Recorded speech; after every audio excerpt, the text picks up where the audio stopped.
Yang para ibu guru yang saya hormati di SMA 8 Negeri Mandau, Riau, Kabupaten Bengkalis, lupa saya ya. Baiklah, saya ingin mengimbaskan tentang yang saya pelajari, yaitu tentang AKM, ya. Yang dimana Bapak Ibu, kenapa sih AKM itu ada? Tujuannya karena pembelajaran itu kan ada 3 hal ya Bu ya, yaitu kurikulum, apa yang diharapkan untuk dicapai, pembelajaran, bagaimana mencapainya, dan assessment itu apa yang sudah dicapai.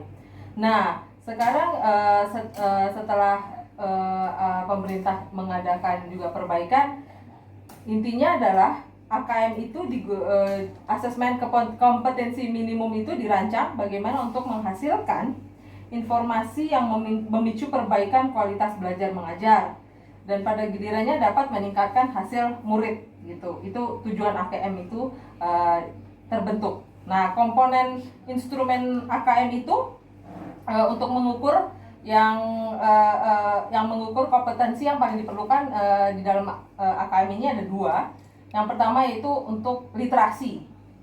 Yang kedua adalah numerasi. Nah, kalau yang literasi sendiri Bapak Ibu tahu yaitu membaca seperti itu ya. Tapi sebenarnya literasi membaca itu banyak hal dari di dalam aspek kehidupan, bukan hanya membaca buku ya, tapi bagaimana kemampuan seorang anak itu untuk mengerti di dalam suatu kehidupan dengan segala kemampuannya gitu ya. Jadi kalau literasi berarti itu jenisnya kepada teks yang digunakan, ada teks informasi dan teks fiksi. Nah, setelah literasi itu nanti kognitif literasi, ada juga kognitif numerasi ya, yaitu numerasi itu ada pada numerasi konten itu dibedakan jadi 4 kelompok. Ada bilangan, pengukuran, geometri, data ketidakpastian ya, serta aljabar. Itu yang ada di numerasi ya. Nah, kontennya itu tadi nanti saya bagikan, saya share PDF ini atau PowerPoint ini ya, konten yang terhadap teks informasi ya, yang tadi dan juga terhadap numerasi ya. Bagaimana di dalam literasi membaca itu menemukan informasi, dan itu ada tingkatannya. Bapak Ibu nanti mungkin dalam setiap pelajaran ini tidak hanya terhadap bahasa, literasi, matematika, numerasi, tapi terhadap semua pembelajaran. Jadi Bapak Ibu juga bisa apa yang ingin dicapai terhadap siswa masing-masing ya. Itu dalam konten di literasi ataupun numerasi. Misalnya kalau literasi membaca, kontennya Ibu bisa mencari teks informasi.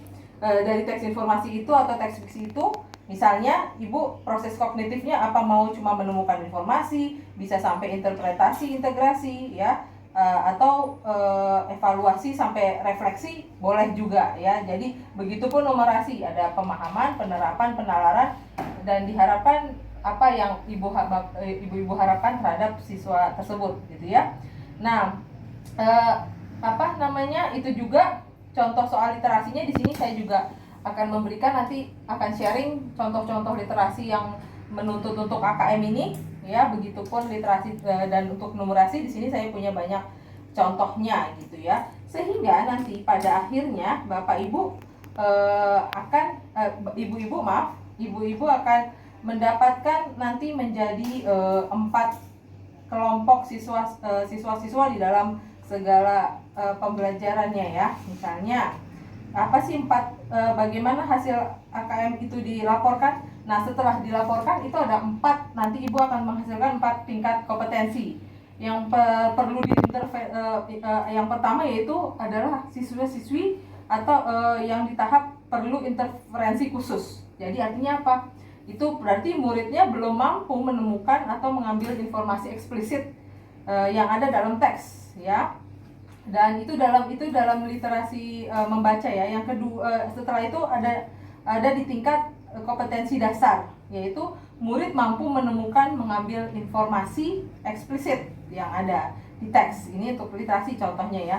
Baru cakap, yaitu murid mampu membuat interpretasi dari informasi implisit yang ada di teks. Nah, selanjutnya yang terakhir itu adalah kelompok mahir, siswi yang mahir, yaitu murid mampu mengintegrasikan beberapa informasi lintas teks. Jadi ada beberapa teks. Nah, itu kita harapkan si siswa-siswa SMA 8 Mandau ini kita bisa sampai tingkat kompetensi mahir gitu ya. Begitupun terhadap numerasi. Yang pertama, kalau misalnya anak yang perlu intervensi khusus yang paling basic, murid tuh hanya memiliki pengetahuan matematik yang terbatas sekali ya.